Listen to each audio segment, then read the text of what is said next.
as suas palavras, você não faz mais parte do PMDB?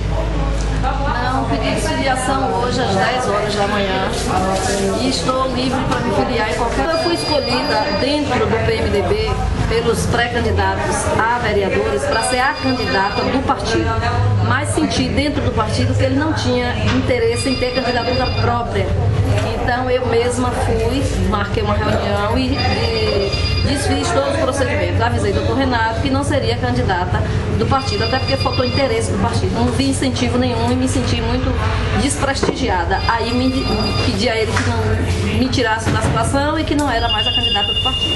E ontem à noite nós nos reunimos, já vimos nessa discussão, já que eu imaginei o seguinte, falei assim, olha, de repente eu tenho esse prestígio todo que as pessoas falam, vamos lançar uma pré-candidata a vereadora.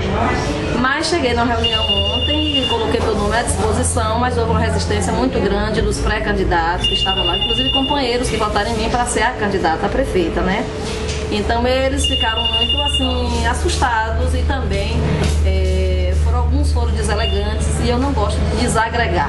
Se eu não puder somar, eu não gosto de destruir nada, eu gosto de somar. Então eu preferi dormir, pensei, falei, não, vou me desfiliar do partido, não estou servindo, não quero atrapalhar, deixa o partido fazer o papel dele, se coligar com o partido que achar que deve, onde faça candidato, onde faça o vereador, isso é que é importante. Então, Leninha, nesse momento, não pertence mais os quadros do PMDB. Então, nessa cidade, vou estar disponível, com certeza, para seguir um rumo, aquele que eu achar que eu deva e que faça o bem da nossa cidade. Estou pronta para servir, sou cidadã itabunense, quero fazer meu papel, com certeza.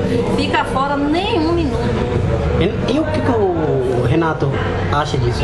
Não, o doutor Renato não estava na reunião, quem estava na reunião foi o coordenador dos pré-candidatos a vereadores, mas com certeza ele estava sabendo de todos os procedimentos, porque eu avisei durante o dia ao advogado do partido que precisava conversar com ele, mas também não tive resposta. Então, se você está querendo conversar com alguém importante dentro do partido e você não tem resposta, é porque essa pessoa não vale a pena. Então, eu me senti acuada, isolada, então preferi desistir.